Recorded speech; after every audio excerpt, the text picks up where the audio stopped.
Señores, soy Federico Galeano. Buenas noches, bienvenidos a Líderes. El líder invitado de hoy es el señor Humberto Colmán, economista, viceministro de Economía del Ministerio de Hacienda, recientemente elegido miembro del directorio del Banco Central del Paraguay. Con el señor Humberto Colmán vamos a hablar acerca del plan conocido como ñapu a Paraguay o Plan de Reactivación Económica. ¿Cuáles son los resultados en cuanto a reactivación de la economía que se esperan de este plan que ya está en marcha en el corto plazo y en el mediano plazo? Como siempre, empezamos Líderes agradeciendo a las empresas que auspician el programa. Banco GNB Paraguay, Aseguradora Yacyretá, Ahora Somos Más, Dermagloss, para que tu piel muestre lo mejor de vos, y Megalabs, comprometidos con la excelencia. Luego de la presentación de nuestros auspiciantes, conversamos con el señor Humberto Colmán, aquí en Líderes, desde los estudios de Canal Pro.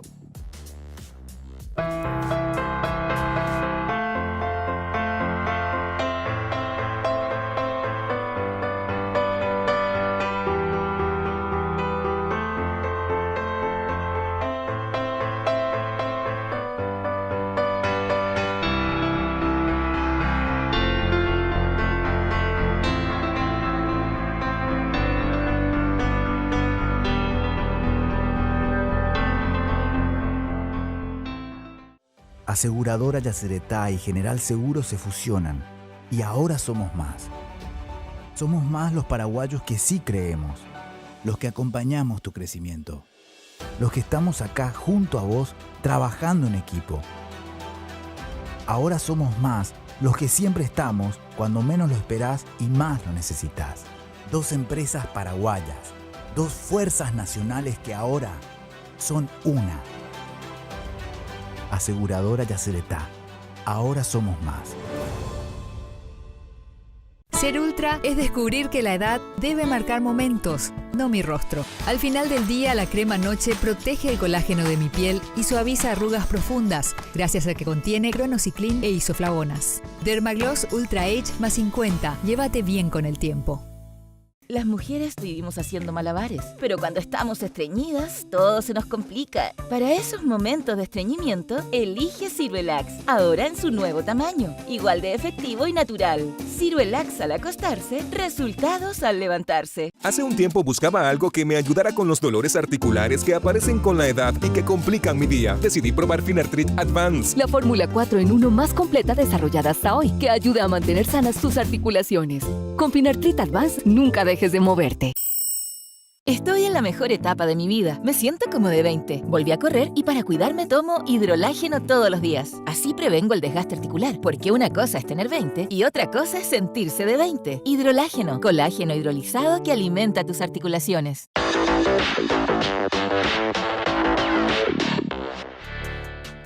Ya estamos en compañía del señor Humberto Colmán. Humberto, buenas noches, un placer recibirte en Líderes. Buenas noches, hola Federico, realmente un gusto estar en tu programa. Un saludo muy cordial a la audiencia y a tus órdenes. Gracias Humberto.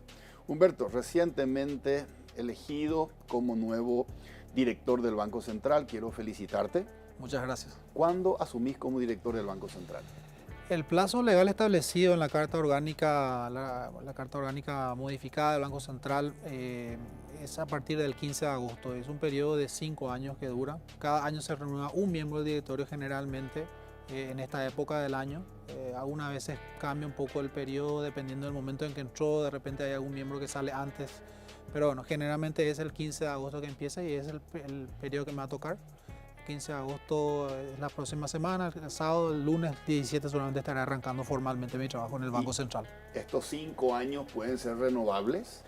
Pueden ser renovables, efectivamente. Correcto. ¿Y sí. quién queda como viceministro de Economía en el Ministerio de Hacienda? Esa es una decisión que el ministro, entiendo, está evaluando cuál es la mejor opción y bueno, seguramente en breve lo vamos a saber. Humberto, antes de hablar acerca de lo que tiene que ver con los planes de reactivación de la economía, tema que quiero tocar contigo, me gustaría hacerte una pregunta en el orden personal. Sí. Y esto tiene que ver con tu designación como director del Banco Central del Paraguay. Y también tiene que ver con mi rol de docente. Seguramente vos sabrás, ¿sos docente, Humberto? Soy docente. Exactamente. Hace bastante tiempo también. Entonces, Humberto, vos sabrás que cuesta motivar a los jóvenes con respecto al estudio. Sí. Y eso es porque, opinión personal mía, les cuesta encontrar inspiración, les cuesta encontrar motivación. Así es. Los chicos se preguntan si estudiar realmente paga, en el sentido de qué beneficios me traería para mi vida futura estudiar, o es simplemente cumplir el requisito de tener un cartón con mayor o con menor retorno, ¿verdad? Claro. Sin embargo, me parece interesante casos como el tuyo, un profesional que llegó a viceministro de Economía y que hoy tiene nada más y nada menos que el privilegio de integrar el directorio del Banco Central del Paraguay. Este tipo de modelos, para mí, es la inspiración que hace que los jóvenes le encuentren ese valor y que realmente concluyan estudiar paga. La pregunta, Humberto, es ¿cómo se llega o qué hiciste para llegar? Creo firmemente que lo que uno debe buscar es hacer realidad sus sueños, ¿verdad? Claro que uno tiene que tener claro lo que quiere hacer también, ¿verdad? Hacer realidad sus sueños y buscar eso, buscar aquello que le motiva, buscar hacer aquello que le motiva, y seguramente uno va a alcanzar el éxito si lo hace de esa manera. El trabajo riguroso, por supuesto, la responsabilidad, la disciplina son todos elementos siempre importantes. Pero creo que lo principal es buscar eso, buscar el sueño que uno tiene. Yo siempre tuve ese sueño de llegar a ser profesional en esta área, de llegar a involucrarme en la toma de decisiones en materia de política económica. El tema macroeconómico siempre me gustó. Yo terminé la facultad ya hacia finales de la década del 90, donde el tema macroeconómico era todavía un tema importante. Acordate que nosotros desde el 2003 hasta parte empezamos a ordenar la casa en términos macro. ¿Cierto? Y hoy día digamos que eso sigue siendo un activo importante. Pero antes, cuando yo terminé la facultad, no era tanto así. Entonces me incliné mucho por esta área, me especialicé en esta área. ¿Sos egresado de la Nacional, Humberto? Egresado de la Universidad Nacional de Asunción, pero estudié el posgrado en la Universidad Católica de Chile. Y estoy en la Universidad Católica Nuestra Señora de la Asunción como docente hace ya algo así como 15 años. Así que ya me siento quizás más de la católica que de otra cosa. Correcto. Entonces, rescato lo que dijiste. Sí. La meta, los sueños, es el punto de llegada. Y la disciplina, el puente que une el presente con ese punto de llegada. Totalmente. Excelente. Creo que lo resumiste muy bien. Excelente, excelente. Gracias, Humberto. Humberto, estamos en una crisis económica muy fuerte, muy fuerte. Y me gustaría saber en qué etapa de la crisis estamos. ¿Estamos terminando la parte más fea y ya vemos la luz al final del túnel y nos estamos acercando a ese final? ¿O todavía es muy temprano para poder decir eso? Buena pregunta. Mira, te diría que aparentemente lo peor ha pasado. Digo aparentemente porque hacer pronóstico y proyección hacia dónde vamos en este contexto es muy difícil. Lo fundamental, por supuesto, es el cumplimiento de los protocolos de salud y poder avanzar en la estrategia de la cuarentena inteligente. Creo que toda vez que no tengamos retrocesos, podemos decir, en general a nivel país, te diría, podemos decir que lo peor ha pasado. Y de aquí en adelante tendría que ser un periodo de recuperación. Yo sigo algunos indicadores que son quizás de alguna manera señales de hacia dónde vamos. Sí. Por ejemplo, las compras que hacen las personas, las compras que hacen con sus tarjetas de débito y crédito, eso tuvo un bajón muy fuerte. En general se ve en todos los casos en el mes de abril. Abril fue el peor mes, definitivamente, para nosotros. Sí. Y eso se ve también en este indicador, que ya en marzo cayó, pero en abril fue muy fuerte la caída. Pero ya luego mayo y junio muestra recuperación, aunque todavía no estamos al nivel pre-pandemia, digamos, que podríamos decir que quizás febrero era todavía un mes relativamente bueno y normal. Nosotros veníamos de una recuperación, porque acordate que en el 2019 En el primer semestre se nos vino también una serie de eventos adversos climáticos mayormente, la sequía, pero luego también tuvimos inundaciones, tuvimos incendios forestales, tuvimos complicaciones en la región. Todo eso que se sumó y significó un 2019 donde la economía no creció, fue cero la variación de la producción ese año. Y veníamos recuperándonos. Al mes de febrero teníamos un crecimiento del 7% en la producción y las ventas inclusive un poquito más, ¿verdad? Okay. Lo cual son buenos números si uno mira lo que tiene que ver con el crecimiento económico de los países. Pero ya entonces, si yo miro el nivel de compras, volviendo a las compras que hacen las personas con respecto a febrero, todavía estamos por debajo. Lo mismo pasa con otros indicadores que pueden ser también señales.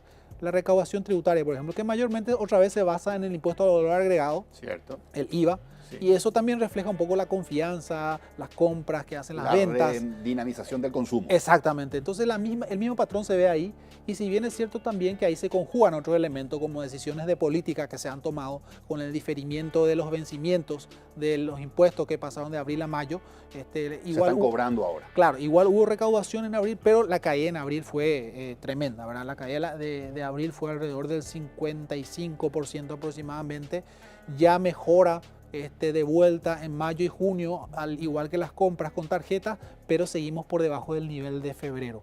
También algo similar pasa con las suspensiones temporales y con los despidos justificados y no justificados que reporta el IPS.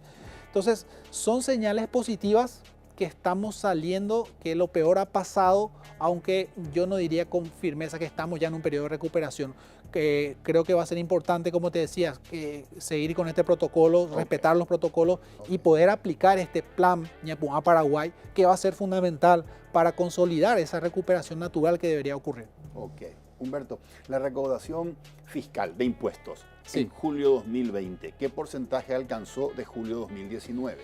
Sí, está recuperando, aunque todavía está prácticamente igual, ¿verdad? No ha tenido una variación significativa, aunque considerando de dónde venimos y de todo lo que pasó en abril y mayo, creo que estamos... Es positivo. Es positivo, sí. Es decir, casi se igualó en julio, sí. La recaudación de julio 2019. Sí, estamos por ahí. De no haber ningún retroceso, como dijiste vos, por problemas sanitarios, la tendencia entonces es a recuperar la fuerte caída de abril y mayo. Sí. Principalmente abril. Así mismo. En realidad es levemente negativo, pero podríamos decir que es casi en términos de guaraní, es casi igual a lo que fue el año pasado, ¿verdad? Así que creo que eso es positivo.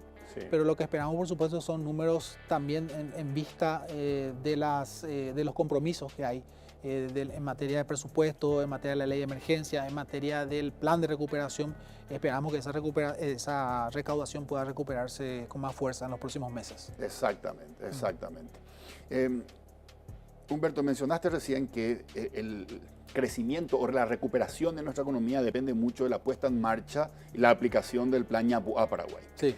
Dentro de ese plan hay 2.513 millones de dólares que se van a invertir. Correcto. Y según el gobierno se requiere tomar deuda por 350 millones de dólares. Así es. ¿Cuál es el plan B si el Congreso no aprueba ese nuevo endeudamiento? Buena pregunta. Mira, la intención original es ir adelante al Congreso con este proyecto, así como está. Se va a dar seguramente una discusión bastante amplia sobre este tema. Creemos que acá finalmente tiene que ver con la discusión de la deuda y dónde estamos, si es sostenible el nivel. Nosotros pensamos que, por supuesto, como nunca antes en nuestra historia posiblemente, se ha utilizado todo el espacio o el margen de maniobra que teníamos para enfrentar esta situación. Y efectivamente había posibilidades de acceder al financiamiento, que lo pudimos hacer gracias a que construimos credibilidad. El país construyó credibilidad, no teníamos ahorros, pero construimos credibilidad. Y como la gente cree en vos, podés acceder al financiamiento. Eso lo pudimos hacer, fuimos de los países que más rápido pudo acceder al financiamiento para fondear las necesidades de la ley de emergencia. Entonces, eso nos permitió tener esos recursos y obviamente hoy el nivel de deuda pública está alrededor del 30% de nuestros ingresos, lo cual sigue siendo de los niveles más bajos de la región. Ha crecido con relación al año pasado, al igual que en todo el mundo y en la región ha crecido más inclusive el nivel de deuda, pero nosotros pensamos que todavía el nivel de deuda pública es manejable. Reitero lo que te decía antes, ¿nos comimos el margen de maniobra? Sí. Okay. ¿El nivel de deuda todavía es sostenible? Sí, es sostenible, es manejable. Y este es un momento en donde el Estado tiene que hacer todo lo que esté a su alcance para que la economía se recupere. Esta es, según nuestros datos, la peor caída económica que hemos tenido desde más o menos el año 1937. Y a nivel mundial ya todos comparan esto con la Gran Depresión del año 1930. Antes Correcto. se creía que no iba a ser tan parecida, pero empieza a parecerse Ok. a lo que fue la de 1930. ¿verdad? Definitivamente es peor que lo que fue la gran recesión del 2008-2009 cuando cayó Lehman Brothers en los Estados Unidos, y eso tuvo también un efecto marea sobre toda la economía mundial. ¿verdad? Y esto es mucho peor. Esto es peor que la crisis del 2008-2009. Entonces, este es un momento donde vos necesitas que el Estado cumpla su rol de recuperar la economía, de recuperar el nivel de ventas, de recuperar los empleos. Y si hay margen para hacerlo, tenemos que hacerlo y tenemos que plantearlo, y vamos a tener esa discusión. ¿Hay un plan B? Por supuesto que hay un plan B. Seguramente ese plan B va a ser más limitado que este. Hay una serie de acciones del plan que ya se llevaron adelante. Otras acciones que seguramente vamos a tener que redefinir. El alcance va a ser menor, seguro. Ok. Seguro que va a ser menor, porque nosotros no podemos hacer nada sin contar con los recursos, y esos recursos los tiene que aprobar el Congreso, como siempre debe ser así, ¿verdad? Cierto. Entonces, el plan B seguramente va a ser este plan Yapugá, que ya está en ejecución, que ya tiene varias acciones ejecutadas, pero en una dimensión menor. Correcto. Sobra dinero de los 1.900 millones de dólares que ingresaron post pandemia como para redireccionar y reemplazar si es que no se permite un nuevo endeudamiento. Sí, sobra recursos, sobran principalmente los recursos que estaban destinados al fortalecimiento del sistema de salud. Cierto. Acordate que ahí eran como 514 millones de dólares, Sí. de los cuales ha ejecutado esos recursos. El Ministerio de Salud no los ha ejecutado mayormente. Sí ha conseguido movilizar cooperaciones, ha conseguido anticipar compras antes de la ley de emergencia, inclusive con recursos del mismo presupuesto. Pero bueno, hoy igual Salud tiene comprometido en proceso compras de insumos y también otras actividades. Eso calculamos que está alrededor de los 250, 300 millones de dólares. Esto no es un número muy preciso porque son procesos en marcha y no sabemos si se van a concretar. Por lo tanto, va a quedar un remanente de recursos. La idea justamente con el plan Yapugá es redireccionar esos recursos al programa PTU 2.0, al apoyo al Instituto de Previsión Social, a las capitalizaciones de entidades financieras públicas que cumplen un rol clave en hacer llegar el crédito a aquellos que quizás no tienen el perfil requerido para la banca privada, por ejemplo. Entonces, sí, hay recursos, no muchos, pero hay recursos, y la idea es poder movilizarlos en este plan. Y puede formar parte del plan B. Claro, podría formar parte del plan B, efectivamente. Correcto. Humberto, recién decías, ya no tenemos el mismo margen de endeudamiento que teníamos antes de la pandemia. En otras palabras, estructuralmente la economía paraguaya ha perdido esa fortaleza que tenía antes de la pandemia. Siempre ustedes los economistas decían orgullosos que Paraguay se destacaba por un déficit fiscal controlado, por un nivel de endeudamiento sobre el PIB con margen, como decías recién, pero ambas cosas están cambiando ahora. El déficit fiscal este año posiblemente termine en 7% menos, o menos 7%, menos margen de nivel de endeudamiento. ¿Esto en qué afecta para el crecimiento económico futuro? Haber perdido solidez estructural. Sí. Mira, yo creo que para responder cabalmente tu pregunta hay varios elementos que hay que poner sobre la mesa. Primero, que el deterioro de las cuentas públicas que tenemos este año tiene que ver fundamentalmente, Federico, con acciones o gasto público que es un gasto no recurrente. No son gastos permanentes, son gastos que yo estoy haciendo de una sola vez y no se van a repetir al año siguiente. Por ejemplo, las capitalizaciones al FOGAPI no lo vamos a volver a hacer el año que viene, o estas compras excepcionales de fortalecimiento del sistema de salud tampoco.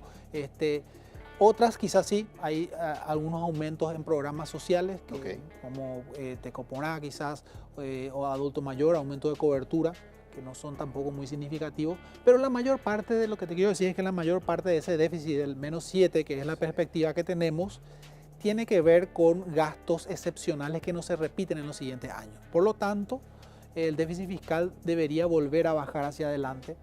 La deuda va a evolucionar en función a cómo vaya el resultado fiscal. Nuestra intención es presentar un plan fiscal con la propuesta de ley de reforma de la ley de responsabilidad fiscal. Y 2.0. 2.0. Y Ok. tener una trayectoria del gasto público y del resultado fiscal que nos devuelva a los niveles previos a la pandemia. Pero creo que hay otros elementos para responder cabalmente tu pregunta que son importantes. Ok. Más allá de esto, creo que los agentes económicos locales, internacionales, las calificadoras de riesgo y otros miran no solamente lo que pasa un año, sino miran una trayectoria en el tiempo. Creo que nosotros todavía tenemos credibilidad, mantenemos esa credibilidad hacia las políticas públicas. Ok. Es comprensible y creo que es inclusive algo que felicitarían los agentes internacionales la decisión que tomó el gobierno de hacer toda esta inyección de gasto público que se hizo y este déficit fiscal mayor, porque es un momento que la economía lo necesita. Pero lo clave va a ser esto que te decía antes, el plan, que el plan esté bien claro, que vamos a volver a nuestra trayectoria normal, y eso va a ser fundamental para la política macroeconómica y para esos pilares que vos mencionabas antes. Insisto en que hemos comido parte importante de nuestro margen de maniobra, pero pienso y creo firmemente que mantenemos la credibilidad, y de lo que hagamos aquí en adelante va a ser fundamental para que esa credibilidad y esos pilares macroeconómicos sigan ahí firmes. La política monetaria también ha reducido sus márgenes de maniobra. Hoy las tasas de interés están muy cerca de 0%, ¿verdad? Con lo cual el margen de maniobra también que tiene la política monetaria se ha reducido. Entonces yo creo que hay un desafío importante sobre las políticas públicas en general para lo que sería la economía post-pandemia, el mundo post-pandemia, en donde seguramente va a haber un reacomodo de la inversión extranjera en el mundo, buscando quizás tener menos dependencia de China. Puede haber oportunidades ahí. Okay. Entonces todo eso se conjuga, y las políticas macro yo tengo confianza de que vamos a reencauzarlas hacia la senda anterior, y esos pilares seguirán ahí bien firmes. Correcto. En este orden de cosas, Humberto, y corregime si me equivoco, el presupuesto de gastos de la Nación 2021 es clave. Absolutamente. Alineado con lo que decías de Sí. gastos que no van a tener que ser recurrentes. Correcto. Para volver a esta cordura fiscal. Sí. Ese presupuesto o ese proyecto de ley de gastos de la Nación, ¿cuándo se presenta? El presupuesto debe presentarse como lo establece el marco legal y constitucional el 1 de septiembre, Okay. cuanto mucho hasta el 1 de septiembre. Estamos en el proceso de consolidación, porque hasta los primeros días de julio las entidades enviaron sus anteproyectos y ahora estamos en ese proceso de consolidación. Hay un diálogo muy amplio con todas las entidades, con los ministerios, de cuál es la situación en la que estamos en materia de ingresos y la perspectiva que tenemos hacia adelante. Esperamos que la economía se recupere, claro. Sin embargo, el efecto que nos deja la pandemia en cuanto a ingresos fiscales puede ser un poco más duradero. Con lo cual, estamos pidiendo a todos hacer un esfuerzo de racionalización importante del gasto Correcto. público, presentar un presupuesto austero, un presupuesto que va a significar seguramente ningún aumento salarial para nadie, ningún tipo de aumento en compras públicas, y sino todo lo contrario, buscar racionalizar las compras que hace el Estado. Correcto. También a nivel de inversión pública posiblemente tengamos que volver a los niveles previos. Este año vamos a tener un nivel récord de inversión pública, lo cual es bueno en este momento, Sí. es necesario, genera un efecto positivo en el empleo, en las ventas, en los sectores de la economía. Pero en los siguientes años seguramente vamos a tener que volver a los niveles prepandemia también, niveles más razonables, de manera de asegurar eso. Sin lugar a dudas, el presupuesto es un desafío muy importante, porque hay todo un proceso político detrás de la determinación de este presupuesto, y el diálogo con el Congreso, con los sectores, con los sindicatos. Eso va a ser un tema seguramente muy importante que nos va a ocupar de aquí hasta fin de año. Correcto, correcto. Quiere decir entonces, Humberto, que el tener un presupuesto con un equilibrio fiscal o con un déficit fiscal, porque no va a bajar de -7 a 0, ¿verdad? No. Va a bajar a un déficit fiscal más, digamos, menos violento, ¿verdad? Sí. No pasa tanto por los ingresos, hacer crecer los ingresos con más formalización, sino pasa más por controlar los egresos fiscales. Creo que eso es fundamental, y para también dar la señal correcta que esperan todos, ¿verdad? Creo que todos tenemos que hacer de alguna manera sacrificios y el Estado, si bien es cierto, nosotros tenemos un Estado que no es tan grande si se compara contra otros países, tenemos una presión tributaria de apenas cercana al 10% del Producto Interno Bruto, de nuestros ingresos, pocos impuestos, bajas tasas, y por ende nuestro gasto público también está por ahí. Tampoco es que sea muy grande. Claro, hay otras fuentes de financiamiento del presupuesto, los ingresos que recibimos de las binacionales, por ejemplo, es una fuente de financiamiento, los recursos que vienen de la deuda pública es otra fuente, y eso explica que el nivel de gasto está un poco más arriba, ¿verdad? Sin embargo, sigue siendo un nivel de gasto bajo si se compara contra otros países de la región, pero igualmente hay espacios de mejora de la eficiencia, de racionalización del gasto en compras públicas en particular. Sabemos todo lo que ha ocurrido últimamente, los desafíos que se quedan a la luz pública de un sistema de compras públicas que sea más eficiente, oportuno, transparente, y ahí evidentemente hay posibilidades de racionalizar el gasto. Correcto. Humberto, permíteme hacer un cálculo contigo, dibujar un escenario hipotético e ideal, Sí. para que yo pueda entender un poco y aprender Sí. contigo sobre este tema de la economía. Sí. ¿Cuánto era el Producto Bruto Interno del Paraguay cuando asume el presidente Mario Abdo Benítez en dólares? Aproximadamente. Aproximadamente habrá estado alrededor de los 38 mil millones de dólares. Aproximadamente. Aproximadamente. Correcto. Estamos hablando de economía formal, ¿verdad? Sí. Estamos hablando de 38 mil millones de dólares, Producto Sí. Interno Bruto del Paraguay, cuando Sí. asume el presidente. Sí. Si yo tomo un número, por ejemplo, 4%, yo creo que fue más el crecimiento anual promedio del Paraguay durante los últimos 15 años, 2003, 2018. ¿verdad? Sí, sí. Pero vamos a considerar 4%. Y si yo tomo ese número como la tendencia de crecimiento económico anual del Paraguay, y yo digo, ¿cuánto debería ser el Producto Bruto Interno cuando termine el gobierno del presidente Mario Abdo Benítez, sin cisnes negros de por medio? 4% de crecimiento promedio interanual, multiplicado por 5 me da 20%. 38 mil más 20% sería 7.600 millones de dólares más. Entonces esto tendría que estar en 45 mil. ¿Es correcto así a grandes rasgos hacer un cálculo así, tomando un promedio y proyectando? Quizás no sea del todo correcto, pero es una aproximación, ¿verdad? No es del todo correcto, digamos, porque en ese número del Producto Interno Bruto también hay unos precios que no sabemos cómo van a evolucionar, ¿verdad? También hay una cotización del dólar, porque nosotros producimos en guaraníes, pero finalmente después cotizamos nuestra producción en dólares, ¿verdad? Claro, hay una Cierto. parte de la economía que se mueve, que es importante, que se mueve puramente en dólares, como el sector de los agronegocios, ¿verdad? Ellos tienen su producto con precio fijado en el mercado internacional y los costos los tienen también dolarizados mayormente, ¿verdad?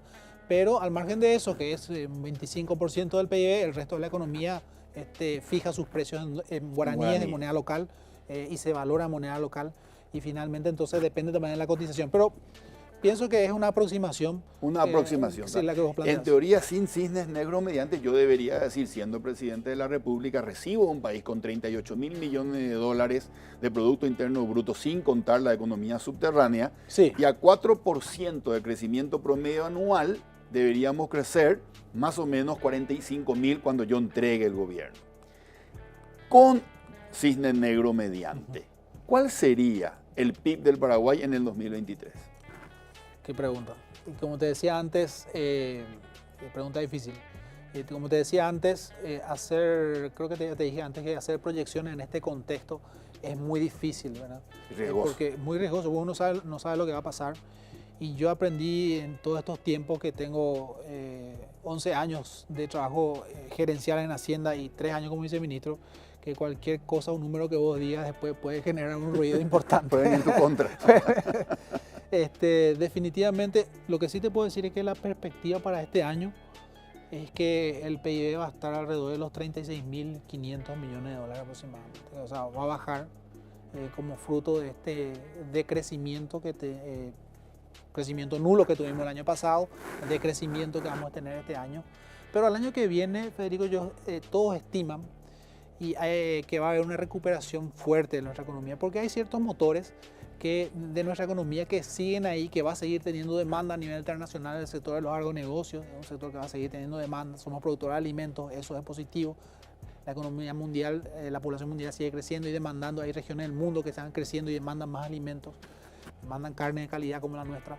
Así que yo creo que hay posibilidades. El año que viene, si crecemos alrededor del 5 o inclusive 6%, no debería sorprendernos, ¿verdad? Porque este año vamos a tener un retroceso y hay una recuperación casi como un rebote que ocurre naturalmente al año siguiente.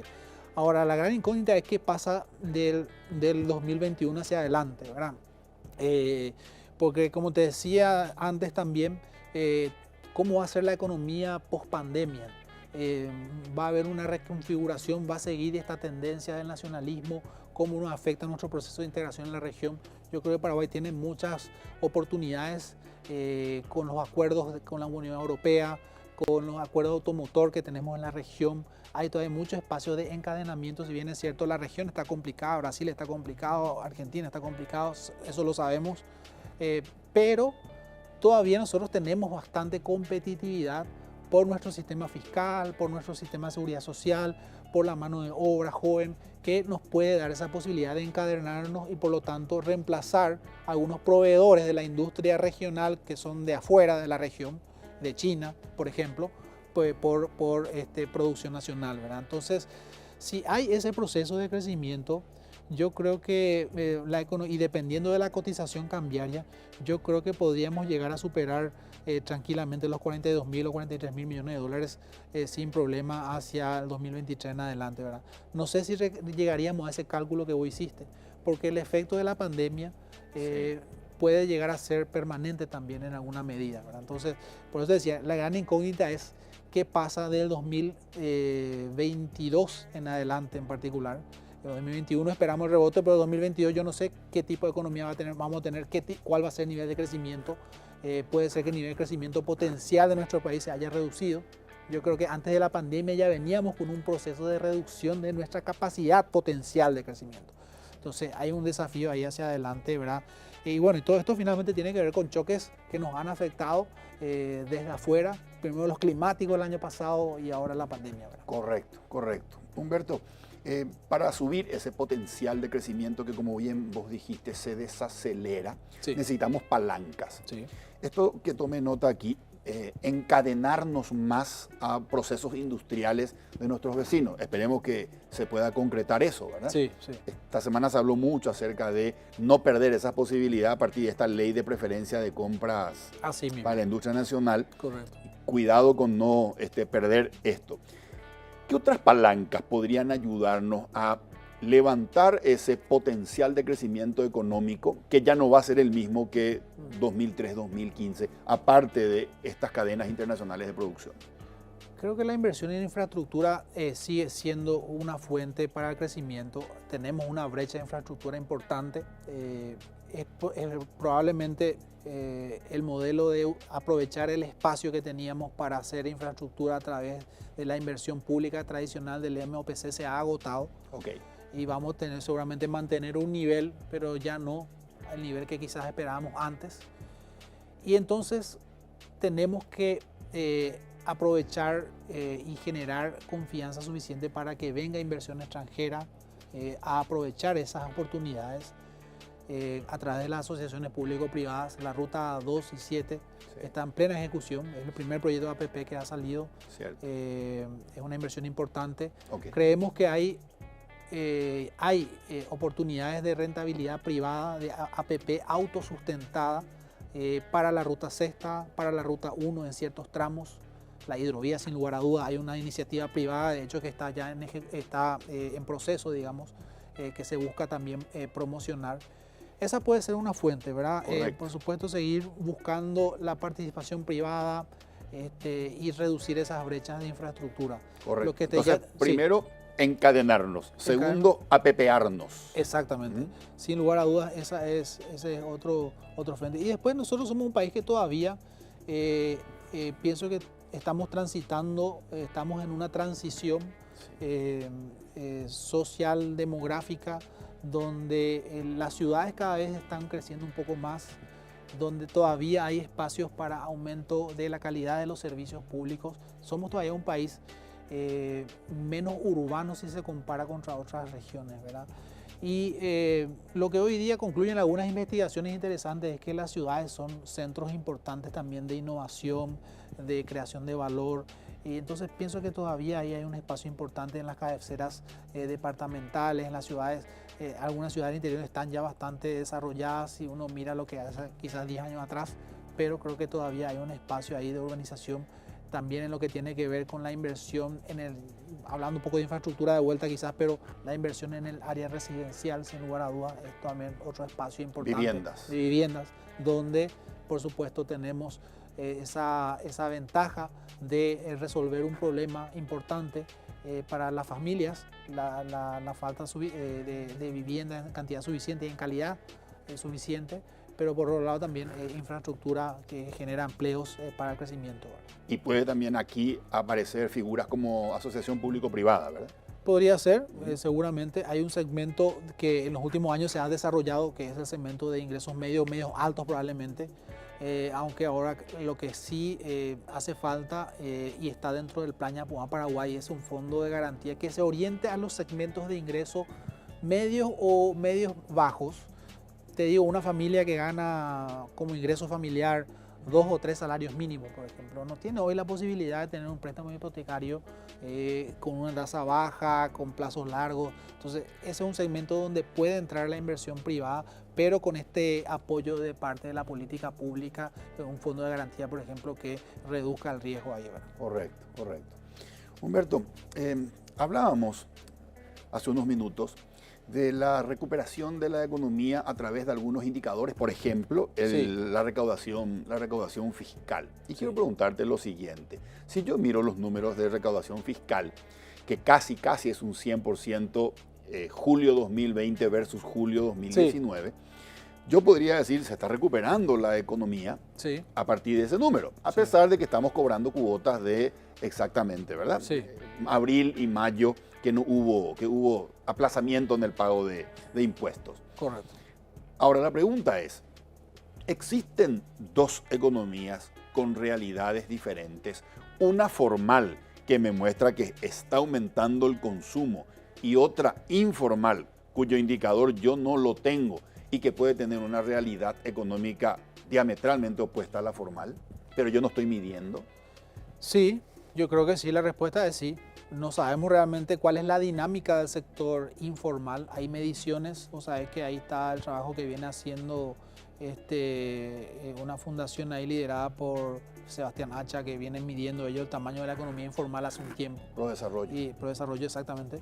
Y eso oscila entre un 40 y 35% de la producción que nosotros tenemos medida. O sea, que hay un 35-40% más que es esa economía informal.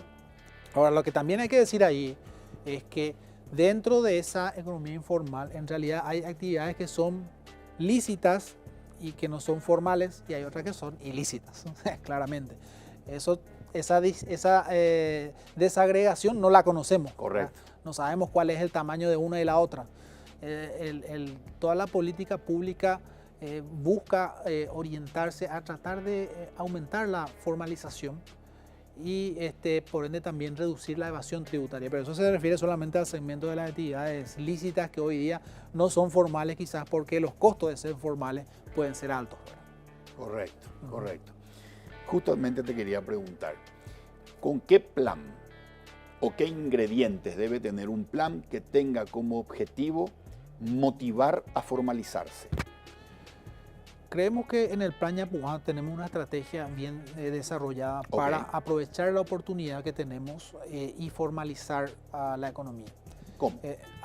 Desde el punto de vista del empleo, la mayor parte del empleo proviene de los cuentapropistas, o sea, los trabajadores que trabajan por su cuenta propia, Cierto. pero también aquellos que trabajan en pequeñas empresas de hasta 3 o 5, como muchos, trabajadores. ¿Sí? Correcto. Ese es la mayor parte del empleo, no es la mayor parte que genera, no es el segmento que genera mayor valor agregado, porque en las grandes empresas, en unas pocas está la mayor parte de la recaudación, por ejemplo, en los grandes contribuyentes. Cierto, pero el empleo... Pero el empleo sí está ahí. Exacto. Y la informalidad mayormente está ahí. Entonces, hay un espacio para mejorar eso. Hay empresas que son formales, pero tienen trabajadores quizás que no son formales, que no cotizan a IPS. Que no están inscritos en que el no están ministerio. inscritos, sí. O directamente estos cuentas propias de MIPYMES que no están en ningún lado, ¿sí? Entonces el plan lo que busca es alinear estas transferencias que vienen con el programa de apoyo al ingreso de los trabajadores informales, PTU en su segunda versión, Sí. con un nuevo régimen de cuenta propia para los trabajadores de MIPYMES con el IPS, y también aprovechando lo que nos ofrece la nueva Ley de Modernización y Simplificación Tributaria, que es la figura del régimen resimple dentro del impuesto a la renta empresarial, que te acuerdas que había aglutinado lo que era el IRASIS antes, el impuesto a la renta de actividades comerciales, industriales y servicios, con el IRAGRO, quedó el IRE, el impuesto a la renta empresarial. Eso tiene como tres distintos regímenes: un régimen general, pero también tiene un régimen simple y un resimple. El resimple está orientado justamente a los cuentas propias, a aquellos segmentos de menores niveles de ingreso, del comercio, servicios. Ok. Entonces, pero alineando todo esto, Federico, es Sí. donde podemos encontrar esa oportunidad de formalizar a todos.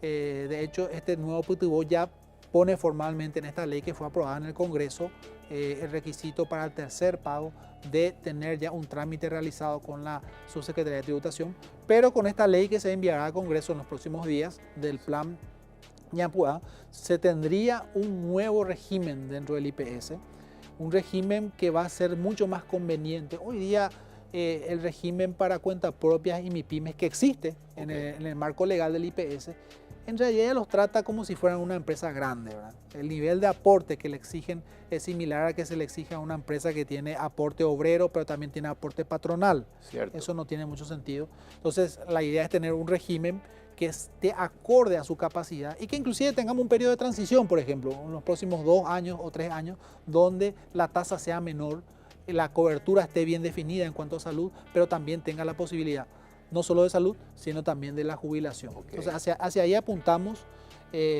para aprovechar este momento y formalizar la economía. Correcto. Esta formalización tiene beneficios en términos sociales, tanto para cobertura como para jubilación. Y en términos de recaudación, ¿también reportaría un incremento o no es ese el objetivo? Seguramente va a haber un efecto en recaudación también tributaria, pero no va a ser muy significativo, estimo yo, porque estamos hablando de los segmentos de ingreso un poco más bajos y la tasa de aporte efectivo en realidad es muy baja, ¿verdad? Se había hecho un cálculo cuando se discutía la Ley de Modernización y Simplificación Tributaria aprobada el año pasado, que eso como mucho podría significar por cada millón de guaraníes de ingresos reportados, algo así como 20.000 guaraníes de pago de impuestos. Correcto. Entonces realmente no es mucho lo que se va a recaudar, Sí. pero meterlos a todo este segmento de gente, de trabajadores al circuito de la formalidad genera beneficios, genera que un círculo virtuoso donde todos ganamos, ¿verdad? Recordarás el famoso libro El misterio del capital de Hernando de Soto, el peruano, donde él hablaba justamente de eso, ¿verdad? Que hay un nivel de capital que no figura, pero que está ahí, ¿verdad? Si nosotros podemos visualizarlo y meterlo al circuito de la formalidad, eso puede apalancarte nuevos negocios, puede apalancarte créditos y, bueno, empleos, ventas, etcétera. Correcto. Humberto, según la Dirección General de Encuestas, Estadísticas y Censos, el nivel de pobreza de Paraguay, medición 2019, es 23.5%. Eso incluye la pobreza y también la pobreza extrema. Sí. ¿Cuánto podría ser ese mismo indicador medido 2020? No es fácil responder tu pregunta, por lo mismo que te decía antes de la complejidad de hacer proyecciones, pero y además que es un indicador que que es resultado de diversos factores, ¿verdad? El crecimiento de la economía es un factor muy importante y definitivamente si yo lo miro por ese lado, definitivamente tendría que subir. Hay otros indicadores que son importantes que también afectan. La canasta básica de consumo que se utiliza para el cálculo de la pobreza, la pobreza monetaria, que es la que medimos hoy día, de acuerdo a los ingresos, porque para que la gente sepa lo que se ve es cuál es tu nivel de ingreso y si ese ingreso te permite comprar una cesta básica de consumo. Si no te alcanza, sos pobre y si te alcanza, entonces no sos pobre. Esa es la forma en que se mide esta pobreza monetaria. Pero entonces ahí también toma una variable importante, Federico, es la inflación de los alimentos. Nosotros este año vamos a tener una inflación bajísima. De hecho, la inflación de alimentos a nivel mundial estaba en terreno negativo en los últimos meses. Entonces, por ese lado quizás no sea tan mala la situación. Y después hay otro elemento muy importante que afecta, que tiene que ver con la redistribución del ingreso. ¿Cuáles son los sectores que más se van a ver afectados? Cuando la economía le va bien a todos los sectores, en general mejora el ingreso de todos. Cuando le va más bien a algunos sectores, quizás mejora solamente el ingreso de esos sectores y la distribución del ingreso empeora. Entonces, eso es un elemento importante a tomar en cuenta, ¿verdad? Porque este año va a ser un año en donde la agricultura y los agronegocios seguramente van a crecer igual. Okay. Porque venían de un proceso de recuperación, Sí. y vamos a tener crecimiento por ese lado. Eso compensa, digamos, todo lo negativo que va a ser el sector de comercio y servicios. Pero ahí es donde está la mayor parte del empleo, en el sector de comercio y servicios. Correcto. Por ende, la distribución del ingreso probablemente va a empeorar este año también. Y eso es algo que está asociado con tasas de pobreza mayor. Exactamente. Por ende, es razonable esperar que la pobreza va a subir en el 2020. Okay. Seguro va a subir. Yo estimo que va a subir. ¿A cuánto? No sé. Quizás volvamos al nivel del 2017 o 2016, donde la pobreza estaba alrededor, la tasa de pobreza estaba alrededor de 26, 27%, pero como te digo, es muy difícil. Okay. Esto me lleva un poco a una pregunta que vos antes hiciste, yo no terminé de completar la respuesta. La duración de esto. Y en la región se habla de que a lo mejor vamos a tener, como fruto de la pandemia y como fruto del flaco crecimiento que se tenía en la región, Sí. la CEPAL dice que vamos a tener seguramente una nueva década perdida.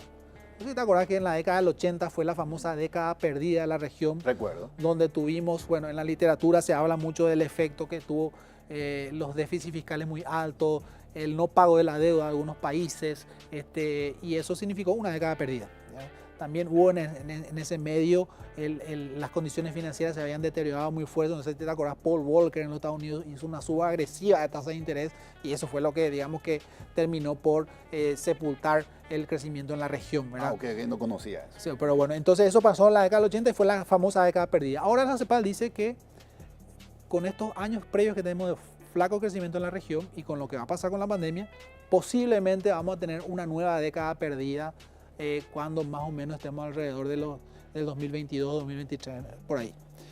En nuestro caso es distinto. Venimos del nulo crecimiento del año pasado, del decrecimiento seguro este año, pero el año que viene se espera un rebote. Yo estimo que hacia fines de 2021 o 2022 seguramente vamos a volver a recuperar el nivel de ingresos per cápita pre-pandemia, sí, que se calcula que en moneda real, en poder adquisitivo real, estaba alrededor de los 29 millones de guaraníes per cápita. ¿Eso sería cuánto más o menos? ¿5.800 más o menos? ¿Cuánto? Dólares. Dólares. Sí, sí, un poco menos quizás, y va a caer eso. Okay. Eso sin lugar cae este año, pero estimamos que también dependiendo de la evolución del dólar, eso va a recuperar seguramente hacia fines de 2021-2022 con seguridad. Correcto. O sea, nosotros no vamos a tener una década perdida. Lo que quiero decir es que Paraguay se va a recuperar más rápido que la región. Correcto. Sí podremos tener 2 años o 3 años perdidos. Podría ser. En cuanto a nivel de ingreso y por adquisitivo, sí. Exactamente. Sí. Humberto, así como yo entiendo, el Ministerio de Hacienda básicamente son 3 ministerios. Sí. Ministerio de Hacienda, por otro lado es Ministerio de Economía, sí, y en este momento es Ministerio de Reforma del Estado también. Sí. ¿Verdad?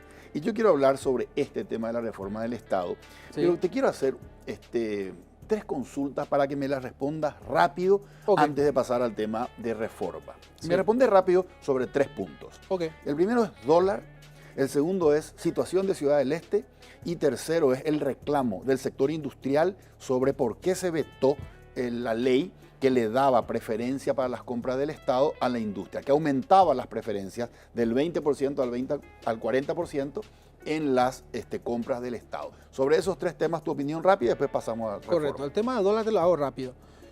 En medio de la pandemia, con toda la incertidumbre, hay lo que se conoce como el vuelo hacia la calidad. Mucho dinero del mundo se fue al dólar, se fue a los Estados Unidos, se fue a bonos de la tesorería de los Estados Unidos. Eso hizo que el dólar se fortalezca muy fuerte, se aprecie. Y la contracara de la apreciación del dólar es la depreciación o pérdida de valor de todas las monedas después, especialmente en los países en vías de desarrollo. Es lo que nosotros hemos visto, que quizás vino con un poco más de retraso acá, pero también lo estuvimos viendo en estos últimos días, donde la gente habla que estamos ahí en el límite de los 7.000 guaraníes por dólar, ¿verdad? Okay. Lo que está pasando, lo que vino pasando en las últimas semanas es que de vuelta hay una recuperación de la confianza a nivel internacional. Las inversiones, los capitales están volviendo. Por ende, el dólar está mostrando una debilidad. Entonces yo estimo que esto va a volver hacia niveles normales pre-pandemia, aunque uno nunca sabe dónde puede terminar esa variable, ¿verdad? Pero a juzgar por la evolución reciente del dólar, yo creo que es un fenómeno transitorio y que vamos a volver a niveles normales, ¿sí? Con respecto al tema Ciudad del Este, la situación es muy compleja. Porque hay una serie de factores. Primero, se tuvo que cerrar la frontera por la situación de los países del otro lado, de las ciudades del otro lado del país, de los países, de Brasil en particular. Sin embargo, la respuesta de la política pública yo creo que ha sido sobrevalorada, ¿verdad? Nosotros hemos actuado muy rápido en lo que tiene que ver con las tasas de los impuestos selectivos, la tasa del IVA, el tema de la lista de régimen de turismo, el esquema de depósito aduanero, el tema de los centros logísticos. Pero claro, eso hoy día yo no lo puedo aplicar porque la frontera está cerrada.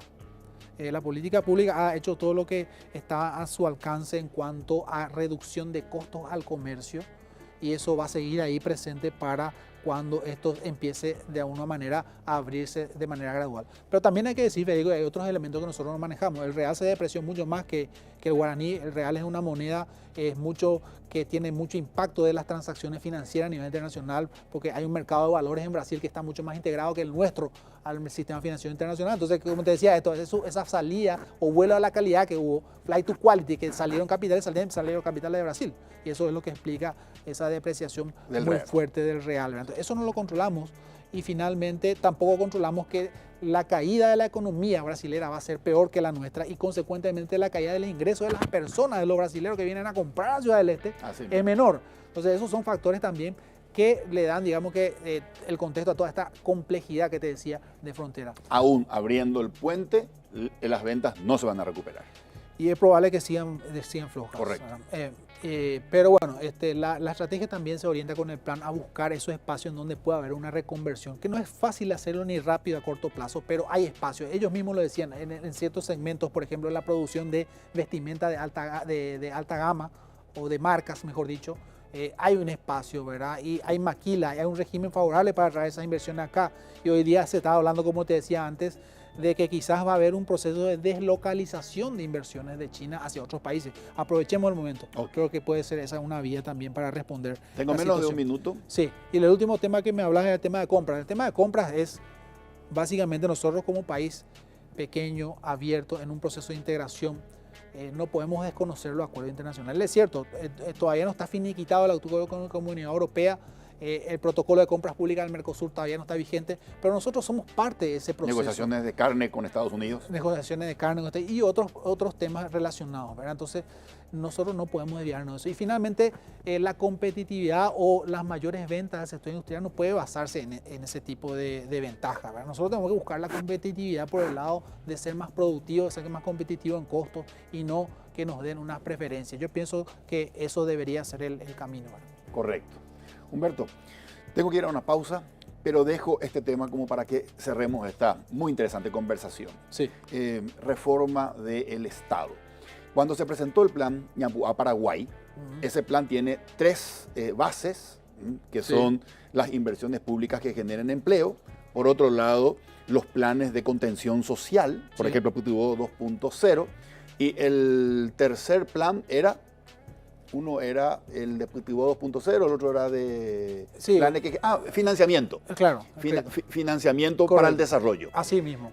Pero esos pilares se apoyaban en una batería de proyectos de leyes que tiene que ver con la reforma del Estado, lo cual me parece muy bien porque le da credibilidad al plan.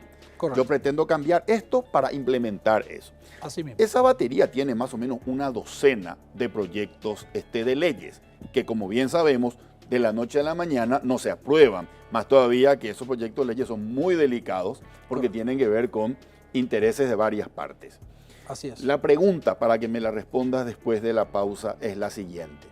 Para obtener ganancias rápidas y que haya una credibilidad social respecto a que verdaderamente nos estamos orientando hacia la reforma del Estado, 3 o 4 de esa batería de proyectos de leyes que tienen que salir rápido. ¿Cuáles son? Me mencionaste lo de Ley de Responsabilidad Fiscal 2.0 como uno de los proyectos que forman parte de esa batería. ¿Cuáles son 3 o 4 que tienen que ser prioritarios y si ya hay fecha de que cuándo va a entrar eso al Congreso? ¿Me respondes después de la pausa? Gracias, Humberto. Hacemos una pausa y retornamos para cerrar el programa con el señor Humberto Colmán.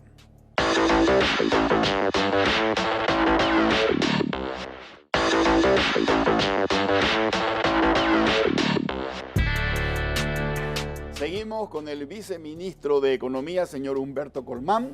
Humberto, quedó pendiente la pregunta relacionada con los proyectos de ley del paquete de reforma del Estado. Perfecto. Yo creo que para la recuperación de nuestra economía y para tener una trayectoria previsible y resguardar esa credibilidad, esos pilares que hablábamos antes, son fundamentales. La ley de responsabilidad fiscal. La ley de responsabilidad fiscal. Para tener una trayectoria la que clara, decíamos antes, 2.0. Sí, la que sí, 2.0. Eso va a ser fundamental, ¿verdad? Para poder mantener también ese impulso que desde la inversión pública se puede dar. ¿Esa ley tiene fecha de ingreso al Congreso? Tendría que estar en el Congreso, si no a la par de la ley de presupuesto, que tiene que estar el 1 de septiembre, antes. Correcto. Tendría que estar antes. ¿Es prioritaria y tiene que entrar? Es prioritaria, sí, Okay. Sí. La otra ley relacionada a esto también es la ley de administración de pasivos, que ya lo habíamos enviado previamente, estuvimos trabajando muy de cerca con el Senado, tenemos expectativa que se pueda ya tratar en plenaria, ya tiene dictamen, entiendo, positivo, así que eso puede correr muy rápido. La otra que te diría muy importante, quizás dos más te diría importantes, son la de la función pública, que si bien es cierto, no significa un ahorro de recursos importante en el corto plazo, hacia el mediano plazo te va a generar un ahorro muy importante. Cuando se vayan jubilando los actuales y sean reemplazados por los nuevos, ahí va a tener efecto. Que van a entrar con las nuevas reglas. Con las nuevas reglas. Sí, porque inclusive ahí pusimos una regla, digo, que dice la regla de 2 por 1 para el área administrativa. Correcto. Por cada dos que salen entra pero uno. Entra uno nomás. Y se corrige ese desequilibrio de pagar demasiado por debajo y en la punta. Exactamente. Okay. Esta ley tiene todo eso. La cuestión de también salarial está metida ahí. Correcto. Y yo te diría que el otro, uno más te sumo, que es importante, el tema de compras públicas. Sin lugar a dudas, es el otro espacio en donde sí hay un espacio de ahorro fiscal, ahorro público, ahorro de recursos públicos a corto plazo, porque compramos mal, compramos tarde, compramos caro, pagamos tarde a los proveedores y bueno, y finalmente todo eso resulta en que podríamos tener un ahorro importante ahí, ¿verdad? Muy interesante, Humberto. Última pregunta. ¿Quieres ser en el futuro presidente del Banco Central del Paraguay? Yo me voy a sumar al directorio como un integrante más y quiero cumplir estos 5 años de la mejor manera posible, ayudar a mis colegas en el directorio. Y si el día de mañana se presenta la chance y la oportunidad, pero con muchísimo gusto se tomaría esa forma. Un placer y gustazo conversar contigo en Líderes. Gracias, Humberto. Gracias a vos. Señores, soy Federico Galeano. Esto fue Líderes. Buenas noches.